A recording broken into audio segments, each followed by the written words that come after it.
Thanks, Jane. Hello, you're watching Wales Today. I'm Nick Savini. The headlines. What a mess. Campaigners against fly tipping in Bridgend say they've given up reporting cases after the council's failed to prosecute anyone for years. People are welcome to take the children for a walk, take the dog for a walk on a lead, all those sort of things. You know, they don't want to be walking over old paint tins, broken bottles. You know, it's just very frustrating. The local authority says it is focused on prevention, but how bad is the problem elsewhere? Also tonight. Mabon has an eye condition that was only picked up by chance during a sight test. His mother urges others not to miss regular checks. I feel guilty. We're guessing that he's been missed. Is it because of COVID? Could be. He's 7 years old now. So I would advise any parent to get their children's eyes tested. Why the ancient byways that are supposed to give everyone access to the countryside are being blocked in Wales's largest county. Hello, in tonight's sport. He's been runner-up so many times. Will this be Elfyn Evans' year in the World Rally Championship?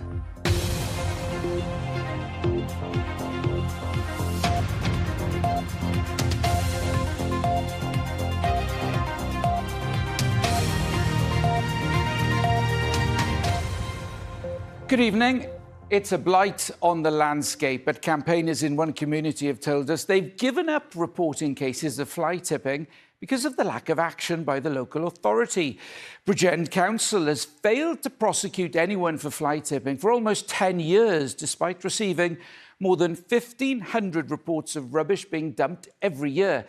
The council says it is focused more on prevention. Surrounding local authorities have been behind a significant number of prosecutions, but it is a mixed picture across Wales, with Anglesey failing to take court action for an even longer period. Iolo Chung has the story. On this area of common land near Bridgend, rubbish like this is sadly an all too common sight. The council here receives around 1,500 reports of fly tipping a year, but locals say too little is being done in response. I think a lot of people have sort of despaired with reporting problems, so I would suggest the figures are not accurate. I would have thought there are a lot more incidents of fly tipping than 1,500. But like I say, people have essentially, given up the idea of reporting because there is no one there who's willing to listen to them. We've tried all the options we can try, and I think that prosecutions, unfortunately, probably would create more of a deterrent than anything else we can think of. As you can see, there's years' worth of rubbish that's been dumped at sites like this, from regular household waste such as plastics and metals to cupboards, bikes, even paint cans that contain potentially hazardous materials. And the concern of people locally is that if these sites aren't cleared away, if nobody's been prosecuted for fly tipping here, then the problem will just get worse. Residents in nearby Pencoed have also had issues. There's a lot of fly tipping going on round here. For me personally, it was right by my house. 27 bags, black bags of rubbish. Around the area, I always see big piles of rubbish everywhere. Skips overflowing all the time and that. Especially when you go a little bit more rural, country lanes, things like that. Farmers' the gates to get into farmers' fields. It's a bit of an issue. Bridgend Council say it's a matter of resources for them, and they've put more focus on prevention and education. But the picture across Wales is inconsistent. Bridgend hasn't prosecuted anyone for fly tipping for almost 10 years. In the same time frame, neighbouring Neath Port Talbot did so 139 times. Rhondda and Cardiff's figures were even higher. Anglesey Council hasn't prosecuted in almost 20 years, something that's left residents there unimpressed. They should put up the penalties for any type of fly tipping. It's usually wheels of cars, isn't it, that usually seem to be the worst, but there's lots of lay-bys and things. Fly tipping is so wrong. When you've got so many recycling plants to go, why do you fly tip? But I've never seen anybody fly tip anywhere. I mean, I'm assuming there are hot spots on the island, but fortunately where we are, there hasn't been any. The council say tackling the issue with limited resources is challenging, with solid evidence needed before going ahead with prosecution. But for many areas in Wales, fly tipping remains a blight on communities that's showing no signs of clearing away. Yola Chung reporting there. A man's appeared before magistrates in Newport charged with the murder of a 47-year-old man in Blaenavon. Gwent police say Dwayne Keane died at the scene after receiving serious injuries at a property at Riverside Drive in the early hours of Friday. His family have described Mr. Keane as a beloved son, a loving brother and a father and devoted grandfather. A 34-year-old man from Torfaen is due to appear at Cardiff Crown Court tomorrow. A teenager has appeared in court charged with murder after a woman died 3 weeks after being hit by a car in Cardiff. 18-year-old Cian Bateman from Ely appeared for a short hearing at Cardiff Magistrates Court this morning. He's charged with the murder of Shelley Davis as well as grievous bodily harm in relation to David Bratcher following the incident in Cairo. He was remanded in custody and will appear before Cardiff Crown Court no later than Wednesday. A jury has been sent out to consider its verdict in the case of a woman accused of plotting to kill her husband with her ex-Marine secret lover and another veteran. Ethel Mills, known as Michelle from Llangenech in Carmarthenshire, denies conspiring to murder Christopher Mills with Geraint Berry and another veteran, Stephen Thomas. Well, our reporter Mallory Williams has been following the trial and she joins us now. So, Mallory, what are the details? This case all centres around a secret sexual relationship between Michelle Mills and Geraint Berry, who met at work.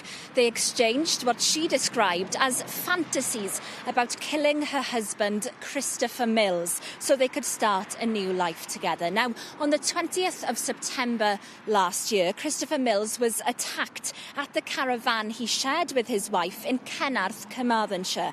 Geraint Berry and Stephen Thomas carried fake handguns, gas masks and cable ties. And when they were found hiding in undergrowth near the caravan site by armed police that night, a forged suicide note was found in Geraint Berry's pocket, addressed from Mr. Mills to his wife, and it included a fake rape admission. Now, Michelle Mills has told the court this was only a fantasy she could escape to. She said her husband had been controlling and had abused her. She wanted a divorce, but she said she never wanted him killed.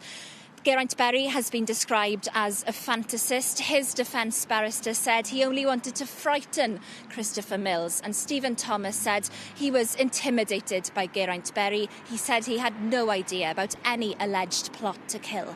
Now, to remind you, the three defendants deny conspiracy to murder. Michelle Mills denies a further charge of perverting the course of justice. The jury will be back here at Swansea Crown Court tomorrow to consider a verdict as this trial continues. Mallory Williams, thank you very much. Councillors in Gwynedd have unanimously refused plans for a 10-acre solar farm at Lonpin on the outskirts of Llanbedrog on the Llŷn Peninsula. According to Lonpin Solar Limited, the project would have helped with renewable energy targets, but the plans had faced opposition locally. All 14 planning committee members voted against approving the scheme. A junior government minister has announced she's been diagnosed with breast cancer. Claire Hughes, the Labour MP for Bangor Aberconwy, says she had surgery on Friday after being diagnosed earlier this month. In a social media video, she described the treatment she'd received at Ysbyty Gwynedd as phenomenal and that she'd be taking a little bit of a step back from work. Now, regular eye tests for children can easily slip through the net, but one mother from Mid Wales is raising awareness of their importance after an undiagnosed condition suffered by her 7-year-old son was only picked up by a fluke appointment. Children in reception are provided with vision screening in schools, but experts warn too many families depend on the screening to identify issues, and it is not the same as a full eye test. Mary Grieg has more. Tŷ Mawr is a busy household, with 3 children and 1 more on the way. Like many families, juggling jobs, school schedules and day-to-day routines has become the norm. But a recent appointment means that eye health is now top priority. The 2 girls went first and they were fine, and then Mabon got tested. And I remember the optician looking at me straight away, and I could tell from her face, oh yeah, there's something wrong here. Why do you think it wasn't picked up sooner, maybe? As a parent, I feel guilty. We're guessing that he's been missed Is it because of COVID? Could be. He's 7 years old now. So I would advise any parent to get their children's eyes tested. Mabon is 7 years old and has amblyopia, or a lazy eye. The condition causes the brain to favour a stronger eye, and without treatment, the weaker eye can permanently lose vision. Mabon will be reassessed in 6 months, but it's unclear if anything can be done to restore his vision. Early diagnosis is crucial, but one charity says too many families are reaching crisis point too late. There are a lot of families out there that are waiting for support because they've either been picked up later in the system or they haven't actually had the support right from the start when they've actually been identified. The number of children under 16 claiming eye tests still aren't back to pre-pandemic levels, with almost 8% less children claiming their free NHS appointments compared to the same figures from 2020. Have you taken your children to see the optician? No. Why haven't you taken them? Not got the time yet, too young. When it comes to eyesight, I think unless you've got anything in the family, you don't tend to go and get it sorted, do you? It's not spoken to about as much as teeth or doctors or things like that. There's also a school screening system for reception-aged children, where school nursing teams assess their height, weight, eyesight and hearing. But it's a simpler process compared to the high street tests. After 8 years of age, the pathway between the eye and the brain isn't as plastic anymore, so it becomes to a stage where the brain ignores the lazy eye. And when we do give a higher power lens to that lazy eye, they do take more time to get used to that lens and sometimes won't accommodate to it.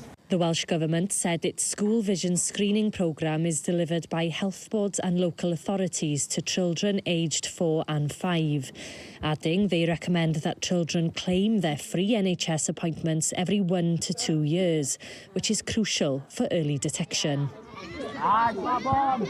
Mabon is determined not to let his diagnosis hold him back.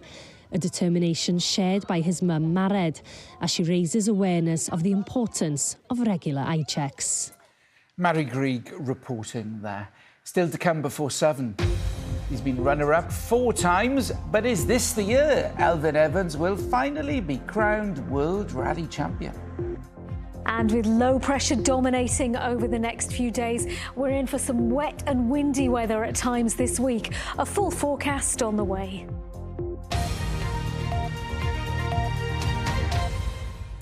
Now, you may not realise it, but the public has the rights to access many of the most remote and beautiful parts of the countryside thanks to hundreds of miles of ancient routes known as green lanes.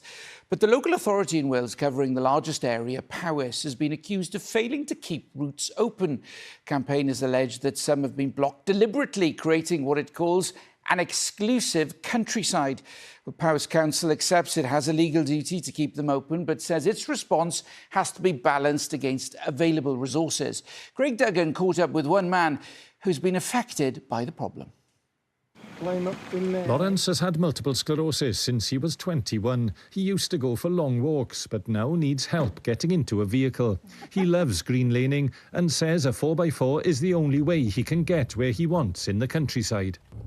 You can't walk or I can't walk any distance, and the only way to get out is in a truck that is equipped to handle some of these lanes, these green lanes, which is fantastic because wouldn't get to see them at all otherwise.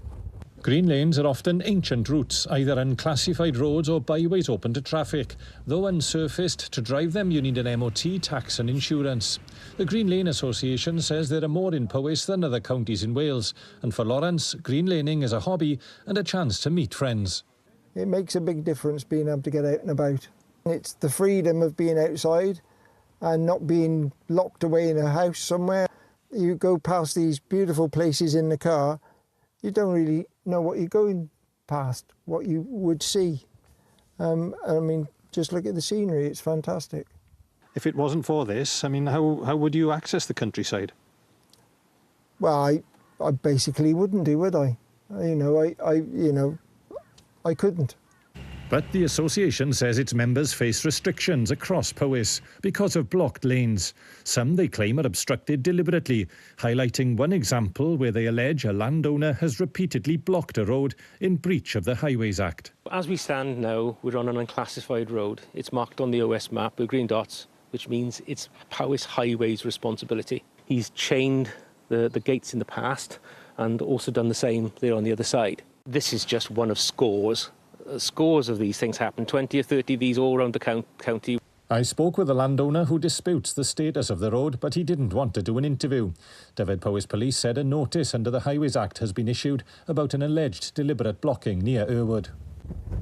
The Green Lane Association is calling on local authorities across Wales to ensure routes are kept open. There's a responsibility to make sure these lanes stay open so that people like the gentleman here and many others that are disabled like him still maintain access to the countryside that you and I get.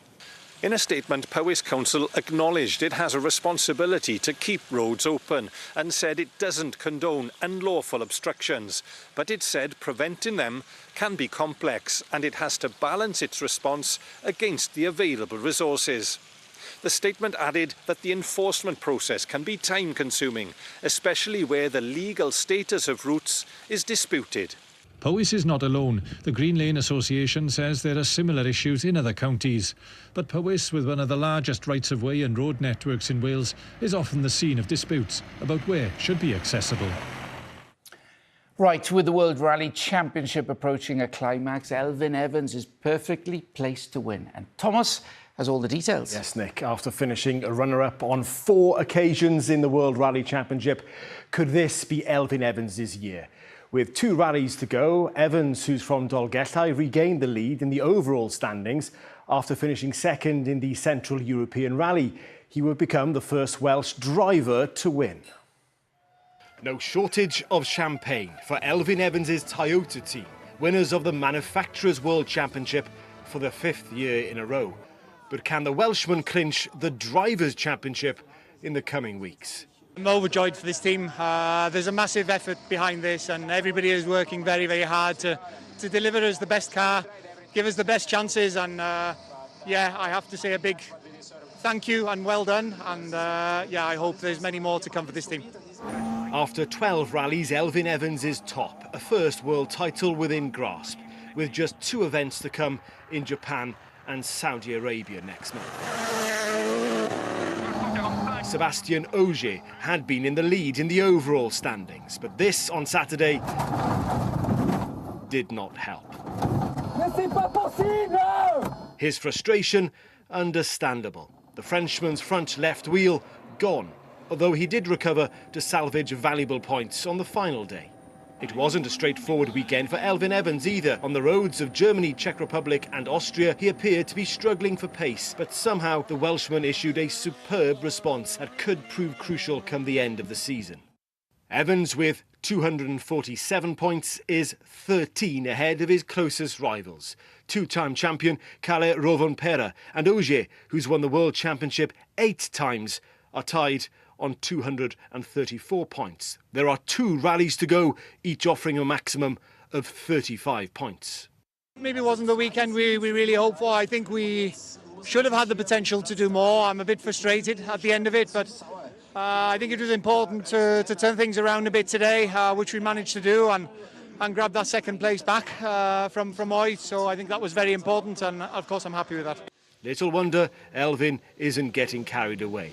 A runner-up on 4 occasions, he's been in strong positions before, only to miss out on the top prize. He'll be working hard to ensure this year will be different and become the first Welsh driver to win the World Rally Championship. Some football news for you now, and at the age of 28, the former Wales midfielder Joe Morrell has been forced to retire because of injury. Morrell had been a free agent since being released by Portsmouth last summer and hasn't played since sustaining a serious knee injury in January last year. Morrell won 37 caps for Wales and played at Euro 2020 and the World Cup in Qatar. Tennis, and Swansea's Mimi Zhu says she hopes home support will be a real boost as she prepares to compete at the Wrexham Open. In the summer, she became the first Welsh competitor in 20 years to appear in the main Wimbledon singles draw. Now, the 18-year-old is taking part in North Wales, the UK's biggest women's tennis tournament this year, outside of the grass court season. I'm really excited to play in front of a home Welsh crowd. I'm used to playing in front of like a British crowd but not a Welsh crowd, so I'm really looking forward to that. I was saying earlier that my first time here was like 11 years ago playing Welsh Champions, and it's changed a lot since then. Like it's really been like revamped, and I'm really looking forward to playing here. What would 11-year-old Mimi think about 18-year-old Mimi playing at Wimbledon, you know, achieving what you've done in such a short amount of time? I don't think she'd be able to believe it, especially getting home court one. It was just an amazing experience, and I mean, I think she'd be proud of that, all the hard work that she's been putting in. It's like paying off. Kerry Coleman-Phillips with the questions there, and the best of the action will be available on the BBC Sport website and the iPlayer, and that's from tomorrow. He's the man tasked with restoring pride and optimism to Welsh rugby, and tomorrow we'll hear from Steve Tandy as he names his first squad since taking over as Wales head coach. Wales are preparing for 4 matches next month amid uncertainty over the future of the game here, with the Welsh Rugby Union expected to decide on changes to the professional game by the end of this month. More on the squad tomorrow. Nick. Look forward to that, Thomas. Thank you very much. And finally, it was the moment when the tropics of Australia were replaced by a castle in Conwy. Do you remember when I'm a Celebrity, Get Me Out of Here moved to Gwrych Castle near Abergele for 2 years during the pandemic because of travel restrictions? Well, if you do, and you're a really big fan of it, then you might be interested in this, because props from the show had to be auctioned off to raise money to help with a major restoration of the castle. Rob Thomas has more. Remember this old phone box? It had a starring role in I'm a Celeb when the programme found itself based within the crumbling walls of Gwrych Castle in the autumn of 2020. Now it, along with other props left behind when filming ended after a second series in 2021, is being sold off in an online auction. Every pound raised will go towards the cost of restoring the castle, but some items will be kept and stay on show. I think the whole time that we had with ITV is now part of an integral part of the castle's history, but also the history of North Wales during the pandemic. It really gave so many people a lifeline, and we want to celebrate that contribution, so it'll always be part of the storytelling here. The I'm a Celeb items are being auctioned off to free up space, as a key part of the work to restore the mock medieval castle is about to begin. ITV invested £1 million in the fabric of Gwrych in order to make the building safe for the celebs who lived here during the shows. And now the ongoing restoration project is ready to build on the kick-start that the TV cash provided. What's going to happen is the roof and floor is going to go back into about 75% of the castle. So 2 years' time, everyone will be able to walk around the state apartments again, which they haven't done probably since early 1980s. It's 200 years since the main part of this castellated mansion was completed. The last 50 years has been a period of rapid decline and only gradual recovery. And it's likely to be at least another decade before the rest of Gwrych is restored to the kind of glory on show here in what was once the chapel. Rob Thomas, BBC Wales Today at Gwrych Castle. Only feels like yesterday that happened. Right, let's get the weather forecast. Sue is here. Oh dear, Sue, it's not looking too good, is it? It's really not, is it, Nick? No, after the recent settled dry spell, all changed this week. The weather is looking very unsettled. Some sunny spells, but also wet and windy at times, and turning colder later in the week. Now, low pressure dominating our weather over the next few days, with heavy rain at times and strong winds too, all circulating around this low. So today was a day of heavy, even thundery showers, but with some sunny spells in between. So we caught some impressive rainbows across Wales, like here in Llangollen in Denbighshire. Tonight then, those scattered showers will continue to push in from the west. Some heavy, quite a lot of cloud around, and blustery overnight as well. Lows of 10 or 11 Celsius in towns and cities, chillier than this in the countryside. A similar story tomorrow, a very changeable day. Further showers and longer spells of rain, heavy at times with a risk of hail and thunder, although probably fewer than today, with some drier, brighter spells in between, and brisk westerly winds, coastal gusts over 30 miles per hour. Top temperatures tomorrow between 13 Celsius in Powys and 15 in Cardiff and Wrexham. Now, showers easing and turning a bit drier tomorrow night into Wednesday, with light winds, some mist and fog patches forming, clearer skies too, so temperatures dropping, chillier than tonight at 6 to 9 Celsius. Some early mist and fog patches on Wednesday, and then turning into one of the better days of the week. Drier for most, a little more sunshine and fewer showers, lighter winds, temperatures in the low to mid-teens. But cloud will gather later, and that's a sign of what's to come. This next deep area of low pressure pushing in from the Atlantic Wednesday night into Thursday. This will bring gale force winds and heavy rain across Wales.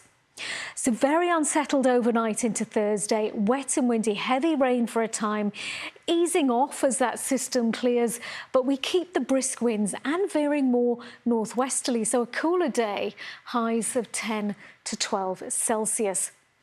And that's the trend for the end of the week. The air mass chart shows winds turning more northerly, drawing down colder air from the Arctic, although probably just a brief colder snap. Sunshine and showers on Friday, looking chillier through the weekend, with top temperatures in single figures for many next weekend. And then they'll be returning back nearer normal through next week. And that's the forecast. Nick. OK, Sue, thank you very much. A reminder of our top stories this evening. Campaigners in one community have told us they've given up reporting cases of fly tipping because of the lack of action by the local authority. Bridgend Council has failed to prosecute anyone for fly tipping for almost 10 years, despite receiving more than 1,500 reports of rubbish being dumped every year. The council says it's focused more on prevention. We've tried all the options we can try. And I think that prosecutions, unfortunately, probably would create more of a deterrent than anything else we can think of.